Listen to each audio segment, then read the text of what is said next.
नमस्कार विद्यार्थ्यांनो, मी प्राची लुडबे, तुमची व्हर्च्युअल टीचर. बृहन्मुंबई महानगरपालिका शिक्षण विभाग अंतर्गत व्हर्च्युअल क्लासमध्ये तुम्हा विद्यार्थ्यांचे हार्दिक स्वागत.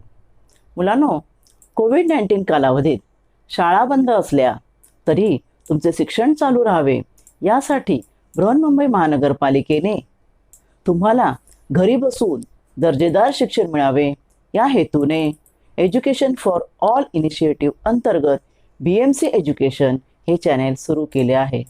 मुलांनो, तुम्हाला ह्या चॅनेलचा नक्कीच लाभ होईल. मुलांनो, तुम्ही मला विज्ञान व गणित शिकवताना पाहिलं असेल, पण आज मी तुम्हाला हिंदी हा विषय शिकवणार आहे. नमस्ते बच्चों, मैं प्राची लुडबे, आपकी वर्चुअल टीचर, आपको आज पढ़ाने जा रही हूँ कक्षा 7वीं हिंदी सुलभ भारती में एक नया घटक. उसका नाम है कहानी लेखन. बच्चों, आपके कक्षा 7वीं हिंदी सुलभ भारती में एक नया घटक है. आपको उसका नाम है रूपरेखा के आधार पर कहानी लेखन.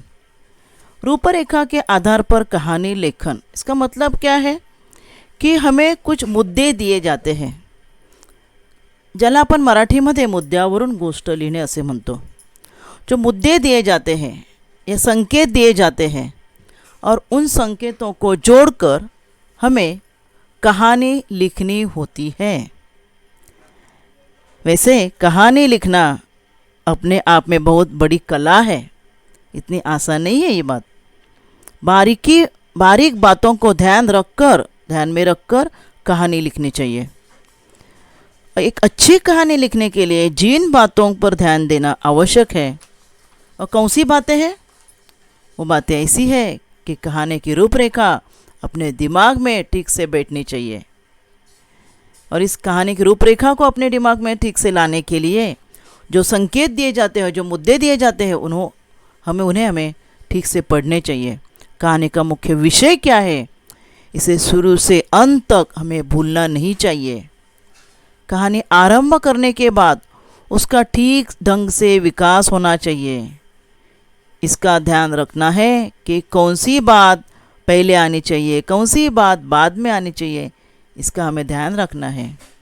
एक संकेत के साथ दूसरे संकेत को, यानी जो मुद्दों को बड़े अच्छी ढंग से हमें जोड़ने की कला अवगत होनी चाहिए, ताकि हमें वो कहानी कैसे लगे कि एक संध कहानी लगे. कहानी में भाषा की ओर भी ध्यान देना चाहिए. शब्द और मुहावरे का उपयोग करना चाहिए जहाँ आवश्यकता हो वहाँ पर. कहानी का अंत भी प्रभावशील होना चाहिए, इफ़ेक्टिव होना चाहिए. और पूरी कहानी लिखने के बाद हमें उसका रोचक शीर्षक देना चाहिए, ताकि पढ़ने वाले के मन में कहानी की उत्सुकता बढ़े. और इन सब बातों को ध्यान में रखकर कहानी लिखने से हमें निश्चित सफलता मिलती है. तो बच्चों देखो, कोई भी कहानी लिखते हो, अभी मैंने जो बताया यही मुद्दे मैंने वहाँ फिर से दोहराए हैं.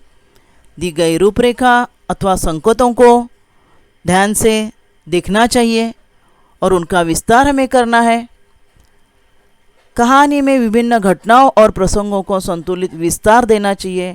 किसी प्रसंग को न अत्यंत संक्षिप्त में लिखना है या किसी प्रसंग को न अनावश्यक रूप से विस्तृत करना है. कहानी का आरंभ आकर्षक होना चाहिए, ताकि पाठक का मन उसे पढ़ने में रम जाए. कहानी की भाषा सरल, स्वाभाविक तथा प्रभावमयी होनी चाहिए. और उपयुक्त शीर्षक देना है हमें. और कहानी का अंत सहज ढंग से होना चाहिए.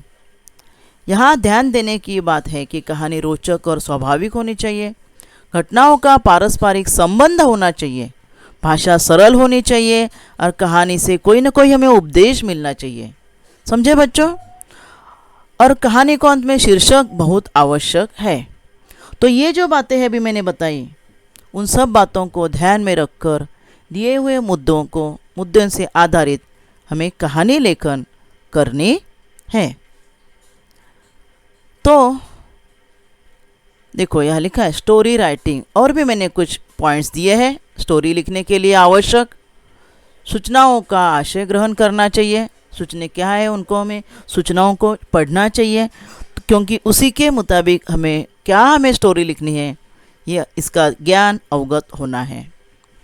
सूचनाओं को जोड़कर कहानी का आशय विकसित करें, कहानी की शैली पर ध्यान देने चाहिए, पात्रों के बीच आवश्यकता अनुसार संवाद जोड़ने आवश्यक है, सरल और प्रभावमयी भाषा का प्रयोग करो और कल्पना शक्ति के अनुसार कहानी को हमें आकर्षक बनाना है। समझा बच्चों आपको? तभी हम एक उदाहरण में एक कहानी लेंगे। सूचनाओं को जोड़कर कहानी की पूर्ति करो। सूचना ने रूपरेखा दी हुई है और इन्हें जोड़कर हमें यहाँ एक कहानी बनानी है। क्या दिए हैं देखो मुद्दे, यहाँ मुद्दे दिए हुए हैं, रूपरेखा दी हुई है। पढ़ेंगे पहले हम रूपरेखा को। किसान का बेटा डैश आलसी और आपसी झगड़े, किसान परेशान, बीमार पड़ना, बेटों को सुधारने का उपाय सोचना, एक एक लकड़ी काटने को कहना, चारों लकड़ियाँ को एक साथ बांधना, उन्हें तोड़ने को कहना, असमर्थ निकलना। देखो मैंने इन मुद्दों को पढ़ लिया है बच्चों, तो उससे आधार पर, उस रूपरेखा के आधार पर मुझे कहानी समझ आई है कि कहानी क्या हो सकती है। तो अब मैं कहानी बनाने जा रही हूँ। चलो हम इससे कहानी बनाते हैं। अभी फिर से पढ़ लेंगे हम। क्या मुद्दे देखो, किसान है एक गांव में, उसके बेटे हैं। अभी कितने बेटे हैं हम हमारे कहानी में? कितने भी बेटे, एक बेटा दिखा सकते। अभी झगड़े कर रहे, इसका मतलब 2 से ज़्यादा होने चाहिए ना। तो उसके आलसी है, उसके बेटे जो है झगड़ते हैं, किसान परेशान है, बीमार पड़ता है, फिर बेटों को सुधारने के लिए कुछ उपाय करता है, उन्हें एक एक लकड़ी देता है और काटने को कहता है, इन्हें तोड़ने को कहता है, चारों लकड़ियाँ एक साथ बांध देता है किसान, उन्हें तोड़ने को कहता है, वो असमर्थ हो जाते हैं, यानी नहीं तोड़ पाते। इनसे मुझे कहानी मुझे कैसी बनानी है मुझे समझ में आ गया है। ठीक है, तो अभी हम कहानी बनाते हैं बच्चों। देखो चलो हम अभी कहानी बनाते हैं। तो मैंने इस कहानी के आधार पर आपको ये कहानी समझने के लिए मैंने कुछ चित्र लिए हैं। तो अभी मैं कहानी शुरू कर रही हूँ बच्चों। अभी हमने मुद्दे पढ़े थे ना, तो उन मुद्दों को आधार से हम कहानी बनाएंगे और फिर लिखेंगे। अभी मैं मन ही मन अभी मैं कहानी बना रही हूँ और आपको बता रही हूँ कि एक गांव में एक किसान रहता था। देखो है ना किसान, और उसके 4 बेटे थे। अभी 4 होंगे या 3 होंगे, या चित्र में 3 दिखाई दे रहे है ना। 3 बेटे थे उसके, या 4 बेटे थे, जो भी है। और ये जो 4 उसके बेटे थे बहुत आलसी थे, कुछ काम नहीं करते थे, आपस में झगड़ते रहते थे, और इस कारण ये किसान परेशान रहता था, उसे नींद नहीं आती थी। फिर एक बार उसने इन अपने बेटों को सुधारने का एक उपाय सोचा। उसने क्या किया, उन सब अपने बेटों को उसने बुलाया कि बच्चों इधर आओ।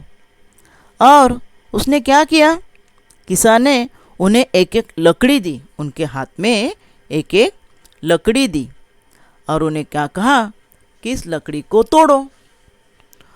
तो उन बच्चों ने क्या किया, उसके जो बेटे थे उन्होंने एक एक लकड़ी तोड़ी। देखो या 3 बेटे हैं उसके, है ना। तो आसानी से उन्होंने वो लकड़ी तोड़ी और हंसने लगे। लेकिन उनको यहाँ कोई मुश्किल नहीं हुई ना लकड़ी तोड़ने के लिए, इसलिए वो क्या खुश है, चलो बच्चों पापा हमने लकड़ी तोड़ दी। लेकिन उनके पिताजी तब मुस्कुरा रहे थे।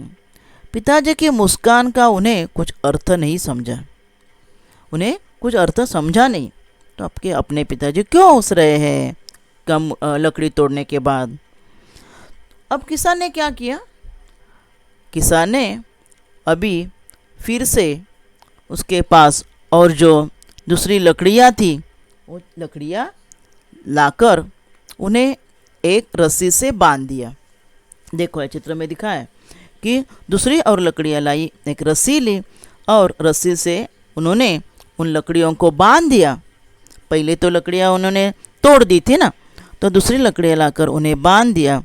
और फिर क्या किया उन्होंने, उन्होंने इन्हीं बेटों को वो जो बांधी हुई लकड़ियाँ थी, इकट्ठी की हुई लकड़ियाँ थी, उन्हें तोड़ने के लिए कहा।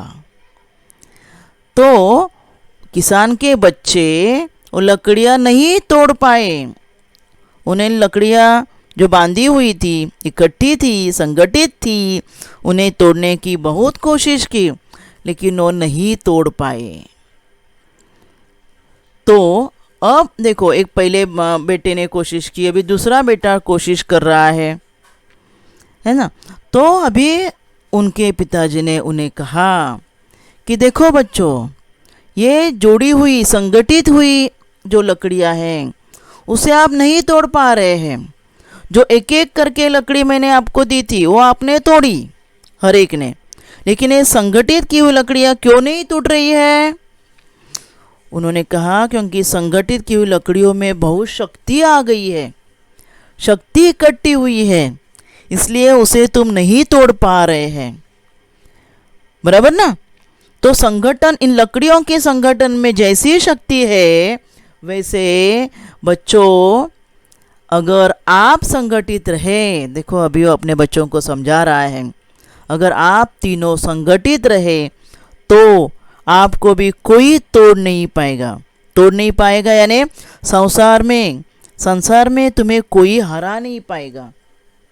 संसार ने अपने हरे के जीवन में क्या होता है, किसी घर में 2 भाई रहते हैं, 4 भाई रहते हैं, अगर वो झगड़ा करते रहे यानी वो इकट्ठा नहीं है, तो बाहर के लोग उसका फ़ायदा उठाते हैं। देखो ये दोनों के हाथ में एक एक लकड़ी है, जैसे वो लकड़ी तोड़ पा रहे हैं वैसे उनको भी तोड़ने के लिए बाहर के लोग तैयार हैं। बाहर के लोग क्या करेंगे, एक दो भाइयों के बीच में झगड़ा लगा देंगे, एक भाई को दूसरे भाई के बारे में बता देंगे। अगर भाई में इकट्ठा संगठन नहीं है तो वो एक दूसरे के ऊपर बाहर के लोगों का सुनकर क्या कर रहे हो भाई लोग, अगर एक दूसरे में झगड़ा करेंगे तो बाहर के लोगों का उसको फ़ायदा ले सकते हैं, है ना। यानी अगर हम लोग झगड़ते रहे, यदि हम लोग आपस में झगड़ते रहे तो कोई भी अपने आपसी फूट का फ़ायदा उठा लेता है। कोई भी यानी ज़्यादातर बाहर के लोग, जो उसमें अपने मेहमान भी हो सकते हैं, आपके दोस्त भी हो सकते हैं। अगर आप इकट्ठे हो, आप में संगठन हो, तो अगर किसी ने भी बाहर के लोगों ने किसी एक के बारे में कुछ बताया तो हमें सोचना चाहिए, अरे ये सही बोल रहा है क्या, अभी यह आदमी देखो इसे कुछ बोल रहा है। लेकिन अगर हम इकट्ठे हैं तो हम सोचेंगे कि ये आदमी सही बोल रहा है क्या, हम दूसरे भाई को बताएंगे, अरे भाई ये ऐसे बोल रहा था, ये गलत है। इसलिए हमें इकट्ठा होना बहुत ज़रूरी है। ऐसे उनके पिताजी ने उन भाइयों को बताया, है ना, कि देखो यहाँ लिखा यूनिटी इज स्ट्रेंथ। यूनिटी में क्या होती है, बहुत शक्ति होती है। अगर तुम अकेले अकेले होगे तो तुम्हारे हाथ की काटियाँ जैसे टूटती है वैसे तुम भी टूट सकते हो। इसलिए हम लोग में यूनिटी होनी चाहिए। ऐसे जब उसने किसान ने जब समझाया तब उन्होंने अपने पिताजी से वादा किया कि हम सब इसके बाद आपस में नहीं झगड़ेंगे, हम झगड़ा नहीं करेंगे, इन लकड़ियों की गठर की तरह हमेशा हम संगठित होकर ही रहेंगे। ऐसे उन्होंने अपने पिताजी को समझाया। अभी देखो, अभी ये कहानी मैंने बनाई ना बच्चों, ये कहानी कैसे बनाई देखो, अभी ये भाई संगठित हो गए, अभी हमें स्टोरी समझ में आई पूरी। अब इस पूरी स्टोरी को हमें लिखना है, बराबर ना। तो देखो मैंने लिखी है पूरी स्टोरी, फिर से हम एक बार इसे पढ़ेंगे। किसी गांव में एक किसान रहता था, उसके 4 बेटे थे। वे चारों अक्सर लड़ते रहते थे। अपने बेटों के स्वभाव से किसान मन ही मन बहुत दुखी रहता था। सोचते सोचते वो एक दिन बीमार पड़ गया। अपने बेटों को सुधारने का उसने एक उपाय सोचा। एक दिन जब वह बिस्तर पर लेटा था तो उसने अपने चारों बेटों को पास बुलाया और उन्हें एक एक लकड़ी देकर कहा, इन्हें तोड़ो।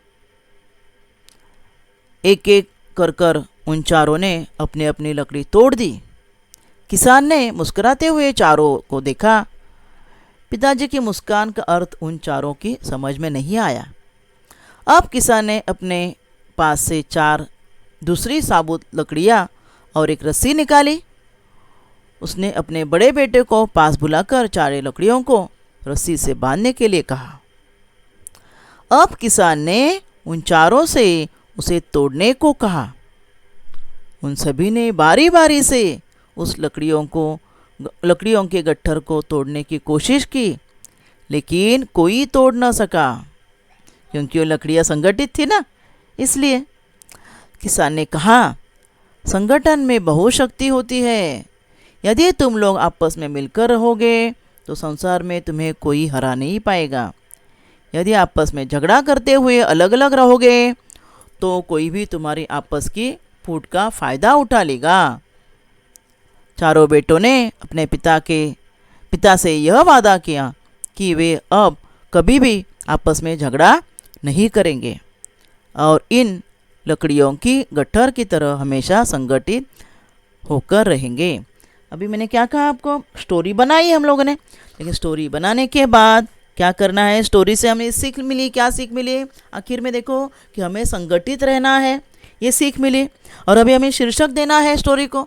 देखो मैंने शीर्षक दिया है, क्या शीर्षक दिया इधर कि संगठन की ताकत। संगठन में बहुत ताकत होती है, शक्ति होती है। ये शीर्षक भी हमें ही सोचना है, हमें सोच कर लिखना है कि हमने ये स्टोरी बनाई है, इसे हम क्या शीर्षक देंगे। ऐसा अच्छा शीर्षक देना चाहिए, आकर्षक शीर्षक देना चाहिए, ताकि पढ़ने वालों को क्या प्रभावशील होना चाहिए कि पढ़ने वालों को स्टोरी पढ़ने में रोचकता आ जाए, इंटरेस्ट आ जाए, है ना। तो अभी हम आगे, हाँ, तो ये एक स्टोरी हो गई बच्चों। और भी मैंने एक आपको स्टोरी दी है। निम्नलिखित मुद्दों के आधार पर कहानी लिखिए, उसे उचित शीर्षक दीजिए। अभी पहले देखो, यहाँ मैंने रूपरेखा दी है। क्या है देखेंगे हम लोग। रूपरेखा क्या है? गांव में लड़कियाँ, सभी पढ़ने में होशियार, गांव में पानी का अभाव, लड़कियों का घर में कामों में सहायता करना, बहुत दूर से पानी लाना, पढ़ाई के लिए कम समय मिलना, लड़कियों का समस्या पर चर्चा करना, समस्या सुलझाने का उपाय खोजना, गांव वालों की सहायता से प्रयोग करना, सफलता पाना। और बाद में शीर्षक। समझ में आए बच्चों आपको मुद्दे पढ़ने पर? देखो, गांव में कुछ लड़कियां हैं, होशियार है, पढ़ने में भी तेज है, और अपने घर के जो अपनी मम्मी है उनको काम में हाथ भी बटाती है, पानी लाना, कपड़ा धोना, बर्तन धोना वगैरह, है ना। और उन्हें पानी लाने में बहुत समय उनका जाया होता है, इसलिए पढ़ने के लिए उन्हें समय नहीं मिलता है, क्योंकि गांव में पानी की सुविधा नहीं है। फिर ये लड़कियां इस समस्या पर चर्चा करती है, उसके ऊपर उपाय खोजती है और गांव वालों की सहायता करती है। ऐसी ये स्टोरी है। अभी ये स्टोरी मैंने आपके लिए लिखी है। देखो स्टोरी क्या है। अभी देखो स्टोरी में लड़कियां कितनी लेनी है आपके ऊपर है। आप कितनी भी, गांव का नाम जो है वो भी हम खुद के मन से लिख सकते हैं। देखो यहाँ लिखा है मैंने कि रामपुर नाम का एक छोटा गांव था जो शहर से 100 किलोमीटर दूर पर स्थित था। उस गांव में कोई बड़ा विद्यालय नहीं था, विद्यालय शहर में स्थित था। चूँकि गांव की लड़कियां पढ़ने में बहुत होशियार थी, सभी पढ़ने जाती थी, उन्हें बहुत दूर दूर जाना पड़ता था बच्चों। रामपुर में पानी का बहुत अभाव था। गांव में बहुत दूरी पर एक तालाब था। गांव में लोग वहां से पानी लाया करते थे। चूँकि तालाब बहुत दूरी पर था, गांव की लड़कियों को पानी लाने में काफ़ी समय लग जाता था। गर्मियों में तालाब में पानी भी बहुत कम रहता है, आपको मालूम है ना, गर्मियों के दिनों पानी कम रहता है, जिसमें सभी कष्ट पाते हैं। इसी वजह से लड़कियां भी अपनी पढ़ाई में पूरी तरह से ध्यान नहीं दे पाती थी। उनका समय घर के काम और पानी लाने में ही निकल जाता था। अतएव सभी लड़कियों ने जमा होकर इस समस्या पर चर्चा की। वे सभी गांव के बड़े बुजुर्गों के पास गई। बड़े लोग होते हैं ना गांव के, सरपंच, मुखिया वगैरह। और उन्होंने, लड़कियों ने जो समस्या के ऊपर जो हल निकाला था उनके बारे में उन्होंने क्या चर्चा की उनके साथ में। लड़कियों ने उन गांव के घरों के निकटवर्ती क्षेत्र में एक कुआं खोदने की बात कही, है ना। गांव वालों को यह बात पसंद आ गई और उन्होंने इन कार्य में उन लड़कियों की सहायता करने का निर्णय लिया। अंततः सभी गांव वालों ने मिलजुल कर कुआं खोदना शुरू किया। मिलजुल कर काम करने से उन्हें उनका लक्ष्य तुरंत ही प्राप्त हो गया। अच्छा कुआं बन गया गांव में, इससे गांव वालों की परेशानी दूर हो गई और लड़कियों को भी पढ़ाई के लिए पूरा समय मिलने लगा। क्योंकि अभी उनको दूर पानी लाने के लिए जाने की ज़रूरत नहीं, इसलिए उनका समय बच गया जो वो पढ़ाई में लगाने वाले हैं वो लड़कियाँ। सभी बहुत प्रसन्न हुए, लड़कियों की सूझबूझ से गांव की समस्या हल हो चुकी। तो ये ऐसी कहानी थी। फिर अभी इस कहानी को शीर्षक तो देना है, शीर्षक के बिना आपकी कहानी पूरी नहीं हो सकती बच्चों, ध्यान में रखो, है ना। तो इसका देखो मैंने क्या शीर्षक दिया है, देखो सहयोग का फल। इस कहानी का शीर्षक में नीचे लिखा है, आप ऊपर भी लिख सकते हैं, ऊपर की तरफ सहयोग का फल, ऐसी ये कहानी है। और भी मैंने एक कहानी आपके लिए दी है, देखो कि मुद्दों के आधार पर लगभग 70 से 80 शब्दों में कहानी लिखकर उचित शीर्षक दीजिए या सीख लिखिए। शीर्षक दीजिए या सीख लिखिए। देखिए शीर्षक देना बहुत आवश्यक है बच्चों।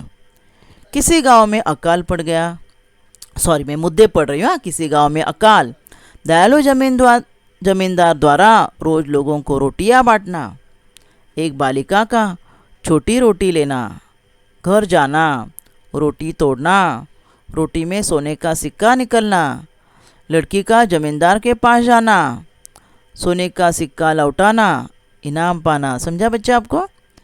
पर जब हम लोग मुद्दे पढ़ते हैं ना, तभी हमें स्टोरी अपने मन में हमने बनानी चाहिए। अभी ये स्टोरी बताऊँ मैं आपको संक्षेप में बताती हूँ कि गांव में अकाल पड़ता है। अकाल यानी मालूम है ना, अकाल सूखा पड़ता है। जब बारिश नहीं गिरती है तब धान नहीं उगता है, तो धान उगा नहीं तो लोगों को खाने को नहीं मिलता है ना। तो ऐसे अकाल पड़ गया, किसी को खाने के लिए कुछ नहीं था। इसी में एक दयालु जमींदार था। वो क्या कर रहा था, वो सब लोगों को, गांव के लोगों को खाना देता था ताकि लोग भूखे न मरे। सबको रोटियां देता था। तो सबको रोटियां बांटते एक छोटी बालिका आई, उसे एक छोटी रोटी मिली और वो घर गई रोटी खाने के लिए। उसने रोटी तोड़ी तो रोटी में उसे एक सोने का सिक्का मिला। तो लड़की ने देखा सोने का सिक्का मिला, तो लड़की कैसी थी, सब आपको समझ में आया। लड़की कैसी थी बच्चों, ईमानदार, है ना। उसने क्या किया, वो सिक्का अपने घर में नहीं रखा। देखो अगर उसकी बुद्धि अगर फिर जाती तो क्या करती, समझो चलो ये सोना हम घर में रखते, सिक्का तो हमें बेचकर पैसा मिलता, है ना। लेकिन ऐसा नहीं उसे सोचा। उसने क्या किया, वो जमींदार के पास गई और उसने सिक्का लौटाया, है ना। यानी उसने अपनी ईमानदारी दिखाई और इस ईमानदारी का उसे इनाम मिला और उसका फिर कौतुक भी किया गया, उसका गौरव किया गया गांव में। तो ऐसे मैंने जो बताया वैसे स्टोरी आप लिख सकते हो। और इससे हमें क्या सीख मिली कि हमें ईमानदार, चाहे हमें खाने को कुछ न मिले लेकिन हम ईमानदार रहना चाहिए अपना, है ना। कभी भी झूठी बात, गलत बात नहीं करनी चाहिए। अभी इसे मैंने शीर्षक दिया है, मैंने इस स्टोरी को ऐसा शीर्षक दिया है कि ईमानदारी का फल। बच्चों अब ये स्टोरी आप खुद लिखो और इसको आप क्या योग्य शीर्षक दे सकते हैं। और भी एक स्टोरी है, देखो 70-80 शब्दों में कहानी लिखिए और उचित शीर्षक दीजिए। पॉइंट्स में पढ़ रही हो, देखो अब। राघव और माता पिता, सुखी परिवार। राघव हमेशा मोबाइल पर, कान में ईयरफोन, माता पिता का मना करना, राघव का ध्यान न देना, सड़क पार करना, कान में ईयरफोन, दुर्घटना। समझे बच्चे आप। अपने माँ बाप का हमें सुनना चाहिए, माँ पिताजी का। अगर वो बड़े जो है, सिर्फ माँ पिताजी ही नहीं, अपने घर में बुज़ुर्ग होते हैं, दादा दादी होती है, उनका सबका हमें सुनना चाहिए। अगर हम नहीं सुनेंगे तो उसका बुरा जो है अंजाम हमें भुगतना पड़ता है। ऐसे इस स्टोरी से हमें मालूम पड़ रहा है। तो इस स्टोरी को आप खुद बनाओ और उसका शीर्षक दो, है ना। अभी ऐसे ही एक स्टोरी आपके हिंदी सुलभ भारती किताब में 6ठा पाठ पृथ्वी से अग्नि तक डॉक्टर APJ अब्दुल कलाम द्वारा लिखित ये जो पाठ है, इस पाठ में मेरी कलम से इस स्वाध्याय के अंतर्गत तुम्हें एक स्टोरी दी गई है। दिए गए मुद्दों के आधार पर कहानी लिखो। इस मुद्दों के आधार पर तुम्हें कहानी लिखनी है। कहानी क्या है? देखो, गांव में है, देखेंगे हम लोग। गांव में मेला, देखने वालों की भीड़, सड़क पर प्रवेश द्वार के बीचों बीच बड़ा सा पत्थर, पत्थर से टकराकर छोटे बड़ों का गिरना पड़ना, बहुत देर से लड़के का देखना, लड़के द्वारा पत्थर हटाना, उसके नीचे चिट्ठी पाना, चिट्ठी में क्या लिखा था वो आपको बच्चों सोचना है, और पुरस्कार पाना। सीख और शीर्षक आपको लिखनी है। इस तरह स्टोरी हमें दिए गए मुद्दों के आधार पर स्टोरी, अच्छी तरह से स्टोरी बनानी है। स्टोरी के ध्यान में देखो, उसके जो रूपरेखा है उसे हमें ठीक से अपने दिमाग में लेने चाहिए। मुख्य विषय ध्यान में रखना चाहिए, अंत तक उसे भूलना नहीं चाहिए।